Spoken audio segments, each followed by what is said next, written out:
नमस्कार दोस्तों, मैं हूं स्तुति सिंह। स्वागत है आपका रक्षा एकेडमी के ऑनलाइन प्लेटफॉर्म पे। जैसा कि आप सबको पता है, ये एमपीजीके की एक ऐसी सीरीज है जिसमें हम ना केवल किसी एक एग्जाम को फोकस कर रहे हैं, बल्कि मध्य प्रदेश में होने वाले सभी एग्जाम्स को कवर करने वाले हैं। आप हमारे साथ ये सीरीज साथ में देख रहे होंगे तो आपको ये समझ में आ रहा होगा कि हम मध्य प्रदेश में जितने एग्जाम हो रहे हैं उनके हिसाब से सारे डायमेंशन कवर कर रहे हैं। अब समझ लेते हैं कि कौन कौन से एग्जाम्स है, थोड़े से है ना। तो कौन कौन से एग्जाम है मध्य प्रदेश में? दो संस्थाएं एग्जाम कराती हैं। कौन कौन सी? एमपीपीएससी और व्यापम, जिसे हम पीईबी के नाम से भी जानते हैं ना। तो एमपीपीएससी का हो गया एक पहला, एमपीपीएससी प्रीलिम्स, है ना। उसके अलावा और कौन सा दिख रहा है? एमपीपीएससी एडीपीओ, ये शायद मई जून में होने वाला है ना। पूरी तैयारी रखना है एमपी की, इसके लिए भी, ठीक है। और एमपीपीएससी असिस्टेंट इंजीनियर, इसका भी कैलेंडर में जिक्र है, अगले कैलेंडर में इसके बारे में भी आया है। एमपीपीएससी डीएसपी रेडियो, ये भी बहुत जल्द होने वाला है, ठीक।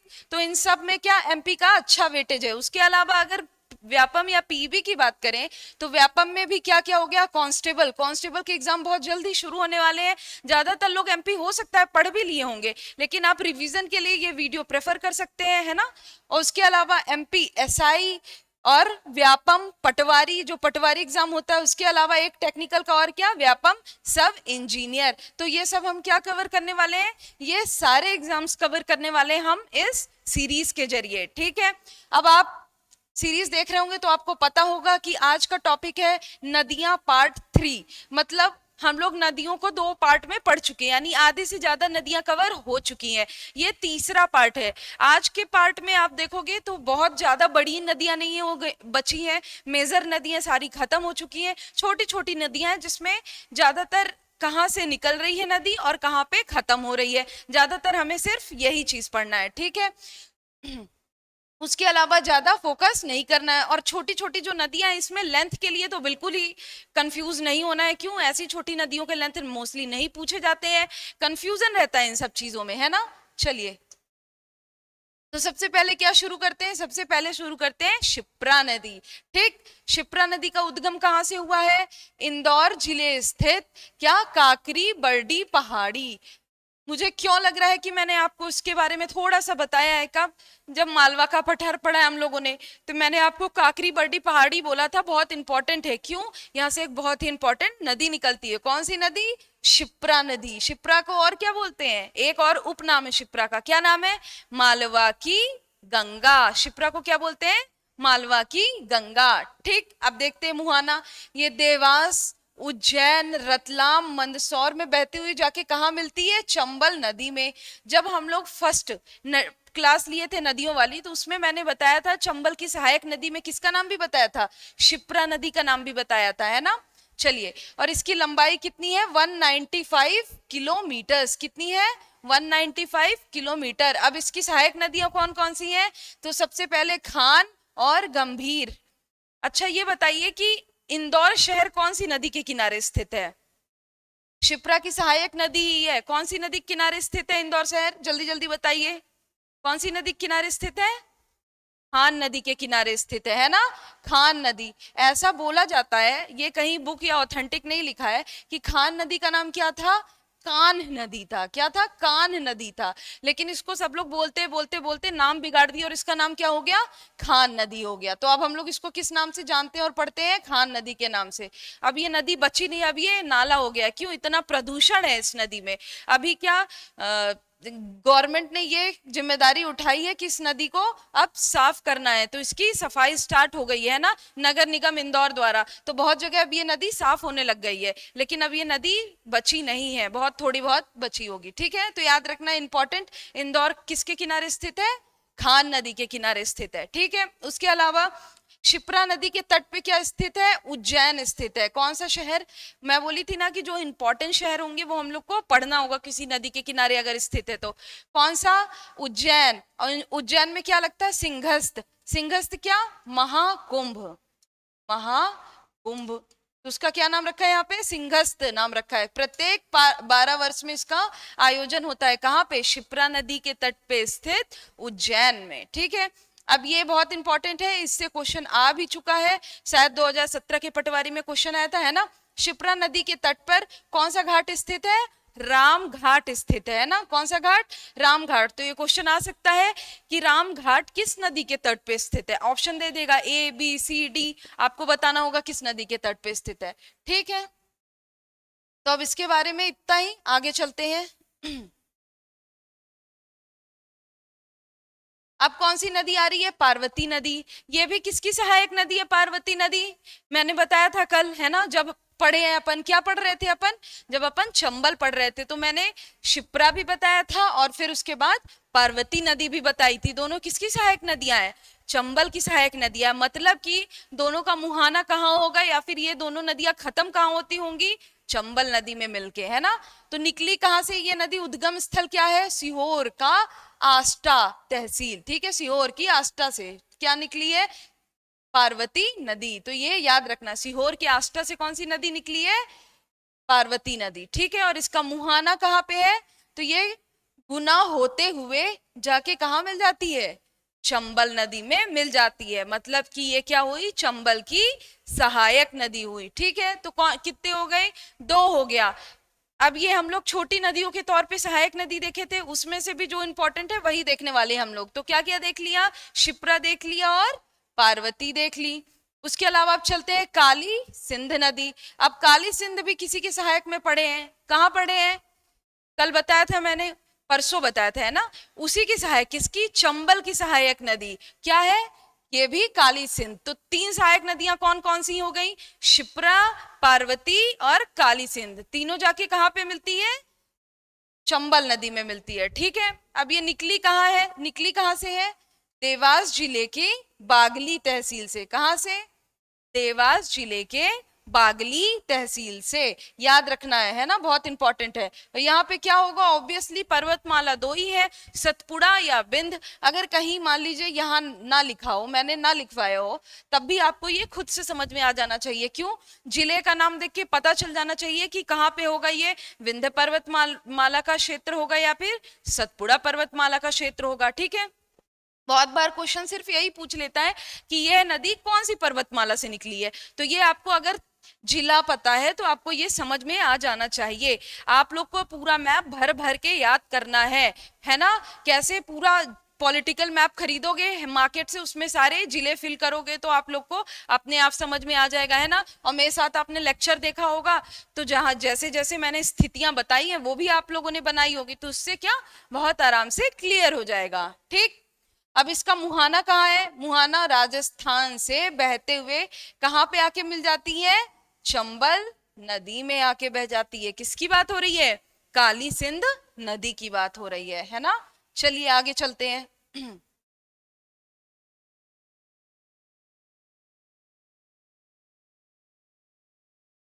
अब कौन सी नदी आ गई? बेन गंगा नदी। ये बहुत इंपॉर्टेंट नदी है। कौन सी? बेन गंगा नदी। कहाँ से निकलती है ये? सिवनी के पारसवाड़ा पठार पर मुंदरा गांव के समीप निकलती है। कहाँ से? सिवनी के पारसवाड़ा पठार के मुंदरा गांव के समीप निकलती है। कौन सी नदी? बेन गंगा नदी। बहुत इंपॉर्टेंट नदी है, याद रखना है। ठीक है, इसका मुहाना कहाँ है? तो महाराष्ट्र में। अब जैसे मध्य प्रदेश का आप मैप पढ़े तो ये मैं नीचे की सीमा बता रही हूँ। ठीक है, ये जैसे मान लीजिए नीचे की सीमा है, तो यहाँ पे क्या है? महाराष्ट्र है। ठीक है ना। अब सिवनी कहाँ? यहाँ पे कहीं होगी। ठीक है, सिवनी होगी। अब यहाँ से बेन गंगा नदी क्या बहते हुए नीचे की ओर आती है। कहाँ? नीचे की ओर आती है। मतलब ये क्या हो गई? ये तो दक्षिणवर्ती नदी हो गई। क्यों? क्योंकि ये दक्षिण की साइड बह रही है ना, साउथ। ठीक है, तो ये नीचे आती हुई क्या करती है? यहाँ पे आके वर्धा नदी से मिल जाती है। कौन सी नदी से? वर्धा नदी से मिल जाती है ना। अब जब ये वर्धा नदी से मिल जाती है तो अब उसके बाद इसकी और वर्धा नदी की, ये जो इधर से वर्धा नदी, अभी वर्धा पढ़ेंगे हम लोग। ठीक है, तो ये वर्धा मान लीजिए, अभी बताऊंगी मैं वर्धा के बारे में भी। ठीक है, तो ये कौन सी जगह हो गई? सिवनी हो गई। ठीक है, सिवनी से बहती हुई क्या करती है? मध्य प्रदेश की सीमा क्रॉस करते हुए कहां तक आती है? महाराष्ट्र में नीचे की साइड आती है। और कहां पे मिल जाती है? वर्धा नदी में। और इन दोनों का ये जो संगम है, जहां पे मिलती है, इसको क्या बोलते हैं? प्राणहिता। याद रखना है, क्या बोलते हैं? प्राणहिता। किसके किसके संगम को? वर्धा और किसके? बेन गंगा नदी के संगम को। फिर जब ये संगम मिल जाता है तो ये एक नदी बन जाती है ना। अभी यहाँ से दो नदियां बन के आई थी, तो ये आगे जाके कहाँ पे मिल जाती है? ये इसका संगम कहाँ मिल जाता है? गोदावरी में मिल जाते हैं ये दोनों। ठीक, तो अगर क्वेश्चन आ रहा है पहले कि कौन सी नदी में मिल रहे हैं, तो ये पहले आपस में मिल रही हैं। ठीक है, एक तो ये उद्देश्य हो सकता है पूछने का, ऑप्शन देख के आपको समझ में आ जाएगा। तो वर्धा का क्या होगा? किसमें मिलती है? बेनगंगा में। और बेनगंगा किससे मिलती है? वर्धा में। और दोनों के संगम को क्या बोलते हैं? प्राणहिता बोलते हैं। और जब इनका संगम आगे बढ़ता है तो सबसे आखिरी में जाके कहाँ पे मिल जाती है? कौन सी नदी में समा जाती है? गोदावरी नदी में समा जाती है ना। चलिए, तो अब यही चीज यहां लिखा होगा, क्या? महाराष्ट्र में वर्धा नदी से आके मिलती है और इसका नाम क्या हो जाता है? प्राणहिता हो जाता है। ठीक, ये बहुत इंपॉर्टेंट क्वेश्चन है, बहुत बार एग्जाम्स में पूछा गया है, बिल्कुल याद रखना है। ठीक है, उसके अलावा सहायक नदी कौन सी हो गई? अब वर्धा आके मिल रही है तो सहायक नदी वर्धा होगी, है ना। उसके अलावा वर्धा और पेंच, दो सहायक नदियां हो गई। अब परियोजनाएं कौन कौन सी है इसमें? तो पहले संजय सरोवर परियोजना या फिर भीमगढ़, उसी का नाम है। किसका? संजय सरोवर परियोजना या फिर भीमगढ़। कहाँ पे है ये? सिवनी में है। इसकी खास बात क्या है कि ये एशिया का बना हुआ सबसे बड़ा मिट्टी का बांध है। कहाँ? मिट्टी का बांध, नॉर्मल बांध नहीं। किसका? एशिया का सबसे बड़ा मिट्टी का बांध है। कौन सा? संजय सरोवर बांध, जिसका दूसरा नाम क्या है? भीमगढ़ बांध भी है। ठीक, उसके अलावा कौन सा? धूती बांध, ये कहाँ पे है? ये बालाघाट में। ये भी क्वेश्चन आ चुका है, प्रीवियस ईयर क्वेश्चन है व्यापम का ये। ठीक है, उसके अलावा माचा गोरा बांध, ये कहाँ पे है? ये छिंदवाड़ा में है, माचा गोरा बांध। तो नाम याद रखना है क्या क्या? संजय सरोवर या भीमगढ़, जो कि कहाँ पे है? सिवनी में है। और क्या? ये एशिया का सबसे बड़ा मिट्टी का बांध है। दूसरी चीज क्या? धूती बांध, धूती कहाँ पे है? बालाघाट में है। फिर उसके बाद तीसरा क्या? माचा गोरा बांध, ये कहाँ पे है? ये छिंदवाड़ा में है। ठीक, इसके अलावा बेनगंगा नदी पे ही क्या मध्य प्रदेश का पहला नहर बना था? क्या? देखो लिखा है, मध्य प्रदेश के पहली नहर कहाँ बनी थी? बेनगंगा में, जिसका निर्माण क्या किया, कब किया गया? 1923 में। ठीक, याद रखना है क्या? 1923 क्वेश्चन आएगा, बहुत इंपॉर्टेंट क्वेश्चन है। तो पहला नहर किस पे बना? बेनगंगा पे ही। और कब बना है? 1923 में बना है।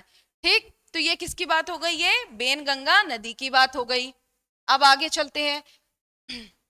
अब ये जो मैंने डायग्राम बनाया इधर इधर, इसे मैं नहीं मिटाने वाली, है ना। क्यों? क्योंकि अभी आपका कौन सी नदी आएगी? वर्धा नदी आएगी, उसमें आप ये डायग्राम देखोगे, है ना। चलिए, वर्धा नदी देखिए आ गई, वर्धा नदी। ठीक, तो वर्धा नदी के बारे में क्या, कहां से निकल रही है? बैतूल जिले के वर्धन पर्वत शिखर से। बैतूल किधर होगा? बैतूल इधर होगा। ठीक, बैतूल जिले के वर्धन शिखर से। कहां से? बैतूल जिले के वर्धन पर्वत शिखर से निकलती है और दक्षिण की ओर बहती हुई, अब ये नीचे जा रही है तो ये तो दक्षिण ही हुआ ना।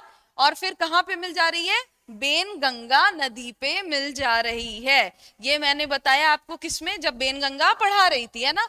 तो ये क्या, वर्धा नदी कहां से निकल रही है? बैतूल के वर्धन शिखर से निकलकर कहां आके मिल जा रही है? किस पे मिल जा रही है? बेनगंगा नदी में मिल जा रही है। और फिर से वही बात कि इनके संगम को क्या बोला जाएगा? इनके संगम को बोला जाएगा प्राणहिता। किसके किसके? वर्धा और बेनगंगा के संगम को। ठीक, और फिर ये संगम बहते हुए जाके किसमें मिल जा रही है? गोदावरी नदी में मिल जा रही है। ठीक, इतना क्लियर? आगे चले, चलिए। अब क्या, उसके बाद बीहड़ नदी। ठीक है, अब ये नदी इतनी इंपॉर्टेंट नहीं थी, लेकिन इसमें एक वाटरफॉल मैंने बताया वो बहुत इंपॉर्टेंट है, इसीलिए क्या नदी भी थोड़ा सा इंपॉर्टेंट हो जाती है, इसलिए उसके बारे में थोड़ी सी जानकारी रख लेते हैं। ठीक है, तो कहां से उद्गम है इसका? रीवा के पठार से निकलती है। कौन सी नदी? बीहड़ नदी। ठीक है, मिल कहां पे जाती है? टोंस नदी से मिल जाती है। जब मैंने टोंस पढ़ाया था आपको तो मैंने बताया था कि ये क्या है? बीहड़ नदी टोंस की सहायक नदी है, बताया था मैंने, लिखाया था मैंने। ठीक, उसके बाद अब इसमें क्या इंपॉर्टेंट चीज है जो मैंने बताया, क्या इसमें मध्य प्रदेश का सबसे ऊंचा जलप्रपात स्थित है। ठीक, जिसकी ऊंचाई कितनी है? 130 मीटर। ठीक, तो ये किसके बारे में हो गया? ये हो गया बीहड़ नदी के बारे में। देखिए इसमें चचाई नहीं लिखा है। सबसे ऊंचा कौन सा जलप्रपात? पढ़ चुके हैं आप लोग, जानते हैं, ठीक है। चचाई किसकी बात हो रही है? ये 130 मीटर सबसे ऊंचा जलप्रपात किसकी बात हो रही है? चचाई की। कौन सी नदी पे है चचाई? बीहड़ नदी पे है, ठीक है। चलिए आगे चलते हैं।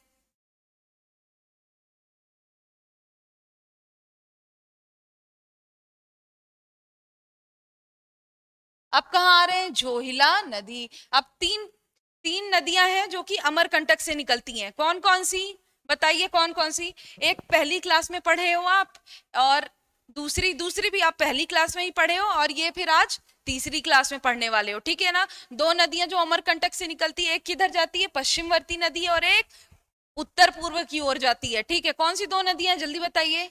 एक तो ये वाला आपको सामने दिख रहा है। तीसरी नदी कौन सी हो गई? जोहिला नदी, ठीक है। पहली और दूसरी कौन सी है?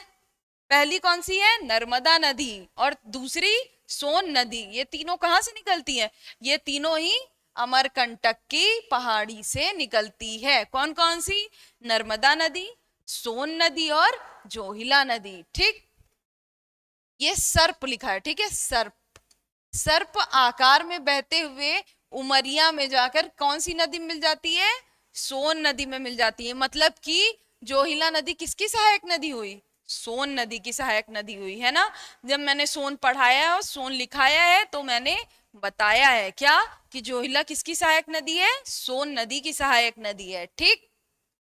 चलिए उसके बाद फिर अब कौन सी नदी की बारी आ रही है? पेंच नदी, ठीक। पेंच कहां से निकलती है? ये छिंदवाड़ा के जुनार देव पहाड़ों से निकलती है। कहां? छिंदवाड़ा के जुनार देव पहाड़ों से निकलती है। और कहां जाके मिल जाती है? बेनगंगा में। मैंने बताया आपको, अभी जस्ट ऊपर पढ़ाया आप लोगों ने। बेनगंगा की क्या? पेंच किसकी सहायक है? बेनगंगा की सहायक है, लिखा है, देखिए कहा गया।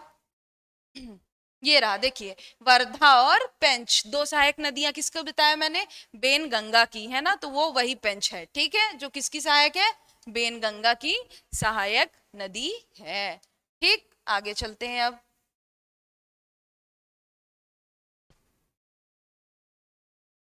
चलिए आगे चलने के पहले कुछ थोड़ी सी बातें जान जाइए। क्या बातें जानना है आपको? थोड़ा सा क्या कोर्स के बारे में डिटेल जानकारी जान जाइए आप, है ना। क्या कोर्स का क्या चल रहा है ना। डेली आपको मैं बताती हूँ, सुनते होंगे तो आप लोगों को पता होगा, लेकिन बहुत महत्वपूर्ण जानकारी इसीलिए डेली रिपीट करती हूँ एक बार, है ना। तो क्या है हमारे यहाँ, मतलब रक्षा एकेडमी में प्री प्लस मेंस का एक कोर्स का पैकेज है, ठीक है। प्री प्लस मेंस यानी उसमें प्री भी है, मेंस भी है। आपको video lecture plus soft copy मिलेगी, किसकी? नोट्स की मिलेगी, है ना। तो ये आप क्या करोगे? रक्षा एकेडमी के एप्लीकेशन पे जाओगे, अपने प्ले स्टोर में जाओगे, उसके बाद रक्षा एकेडमी का एप्लीकेशन इंस्टॉल करोगे, तो उसके बाद आपको कोर्स मिल जाएगा। आप कोर्स परचेज कर सकते हो, ठीक है ना। तो ये प्री प्लस मेंस का कोर्स है, कितने में? 9,999 रुपए में, ठीक है। मैं आपको इतने दिनों से बता रही थी क्या कि अभी कितने का मिल रहा है? 7,500 रुपए में मिल रहा है। थोड़े दिन बाद इसका रेट इंक्रीज हो जाएगा, और ये कितने का हो जाएगा? ये हो जाएगा 9,999 का। मैंने बताया था आपको, जिन लोगों ने खरीद लिया होगा वो फायदे में होंगे, जो अभी भी वेट कर रहे होंगे उनको नुकसान हो गया, है ना। ठीक है, तो ये किसकी बात हो गई? ये हो गई ऑनलाइन क्लास की बात हो गई, ठीक है। ऑनलाइन क्लास की बात हो गई। क्या? ये प्री प्लस मेंस का ये पैकेज की बात हो गई। उसके अलावा थोड़ी सी बात कर लेते हैं किसकी? ऑफलाइन क्लासेस की बात कर लेते हैं। तो प्रिलिम्स को फोकस करके ऑफलाइन बैच स्टार्ट हो गई है। कब से? 10 दिसंबर से। किस पे फोकस्ड है ये? प्रिलिम्स फोकस्ड है, 10 दिसंबर वाली क्लास, है ना। उसके अलावा अभी एक नई क्लास स्टार्ट होने वाली है। कब से? 15 दिसंबर से क्लास स्टार्ट होने वाली है, और ये किस पे फोकस रहेगी? इसमें प्री प्लस मेंस, यानी प्री और मेंस दोनों पे फोकस रहेगा। ये प्री प्लस मेंस की क्लास होगी। कौन सी? ये 15 दिसंबर वाली। और सिर्फ प्रीलिम्स वाली क्लास कौन सी है? ये 10 दिसंबर वाली क्लास है ना। अब देखिए बहुत सारे एग्जाम्स आने वाले हैं, अभी कैलेंडर आ चुका है, आप लोगों को भी पता है ना, एमपीपीएससी सहित और भी बहुत सारे एग्जाम्स आने वाले हैं, व्यापम भी एग्जाम कराएगी ही, और अब समय आ चुका है आपके किसकी, कांस्टेबल का एग्जाम भी होगा ही, इसीलिए फटाफट बिल्कुल ऑन हो जाइए, मोड में आ जाइए अपने किसके, पढ़ाई के। आप लोगों ने अगर पहले पढ़ भी रखा है तब भी एक बार वीडियो देखिए, रिवीजन हो जाएगा, और जो पहली बार पढ़ रहे हैं उनके लिए बहुत ही अच्छा, अपने नोट्स भी बनाइए, और जिनको नोट्स नहीं बनाना है उनको क्या, सारा जो भी है इसका पीडीएफ आपको कहाँ मिल जाएगा, रक्षा एकेडमी के टेलीग्राम चैनल पे मिल जाएगा आप लोगों को, तो चिंता की कोई बात नहीं है। ठीक, तो अब पढ़ाई स्टार्ट करने का समय आ चुका है, रिवीजन करिए, और थोड़े दिनों में, 1-2 दिन जो भी समय लगता है आपको बता दिया जाएगा। थोड़े दिनों में क्या, हम लोगों की जो मैंने आपसे बोला था एमसीक्यू वाली सीरीज भी शुरू हो जाएगी टॉपिक वाइज, तो आप उसको भी देखना शुरू कर दीजिएगा, तो आपको क्लैरिटी आ जाएगी, टॉपिक आपने जो पढ़ा उसका एमसीक्यू भी कर लेना है ना।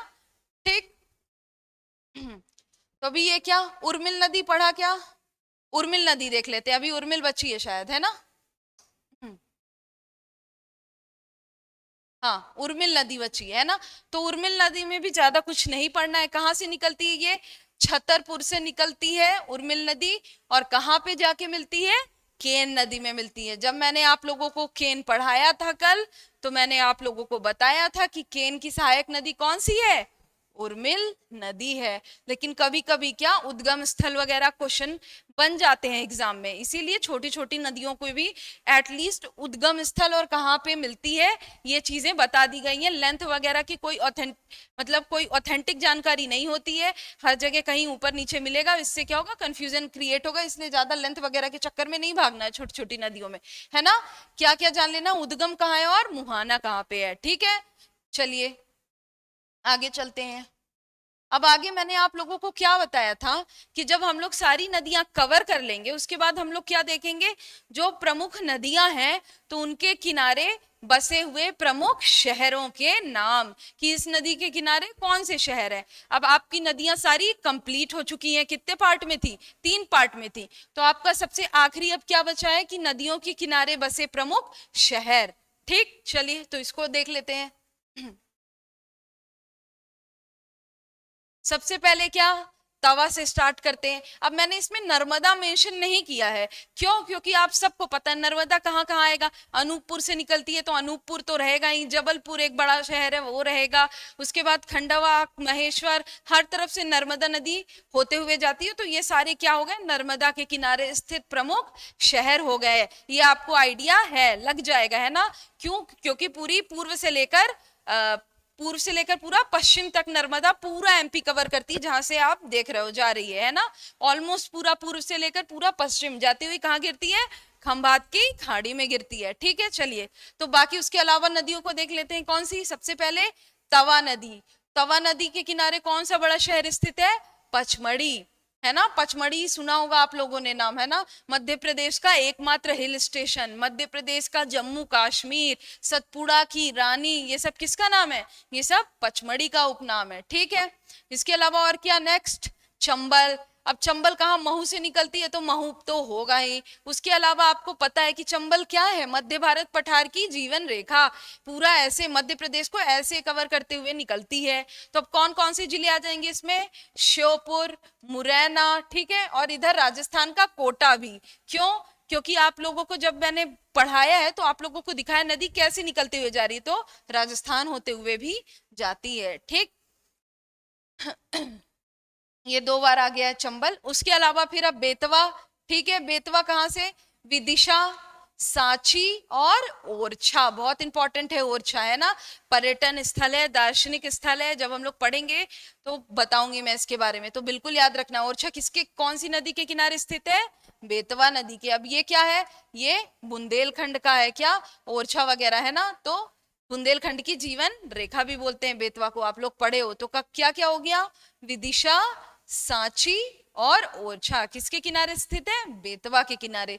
शिप्रा के किनारे अभी आपको बताया मैंने, कौन सी, उज्जैन शहर, जहां पे क्या लगता है हर 12 वर्ष में, महाकुंभ लगता है ना, सिंहस्थ लगता है, कहाँ पे, उज्जैन में। किस नदी के किनारे है, शिप्रा नदी के किनारे है। ठीक है, कौन सा घाट बताया था मैंने, बहुत इंपॉर्टेंट घाट, शिप्रा नदी के किनारे। अभी आज ही के लेक्चर में पढ़ा है आपने, फटाफट बताइए, कमेंट कीजिए, कौन सा बताया मैंने?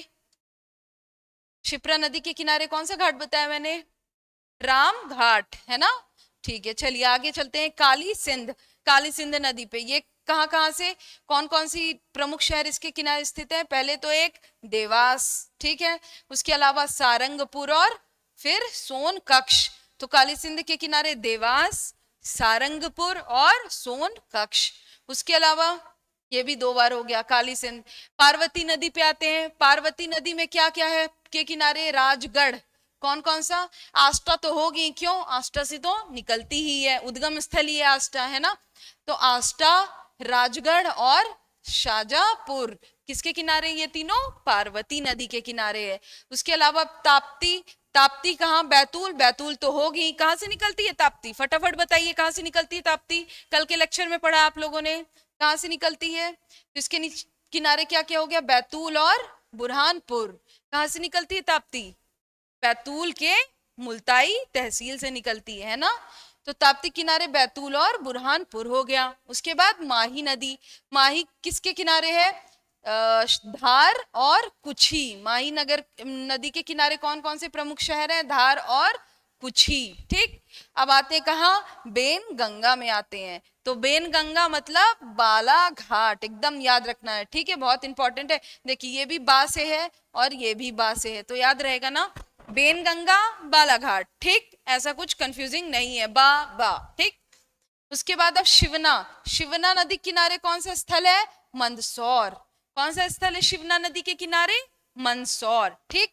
अब ये खान नदी, खान के बारे में मैंने आप लोगों को बता ही दिया, किसकी सहायक नदी है खान? अभी मैंने बताया ऊपर किसकी सहायक नदी है, बताएं किसकी सहायक नदी है? तभी मैंने ये भी बताया था कि खान के किनारे कौन सा शहर स्थित है? इंदौर शहर स्थित है। कौन सी नदी है? क्षिप्रा नदी की सहायक नदी है। कौन सी? खान नदी, ठीक। उसके अलावा अब क्या, एक ये विदिशा, ये कुछ गलत हो गया, मिस प्रिंट हो गया है ना, विदिशा रीवा दोनों जगह का नाम लिखा है, ठीक है। तो ये क्या हो गया?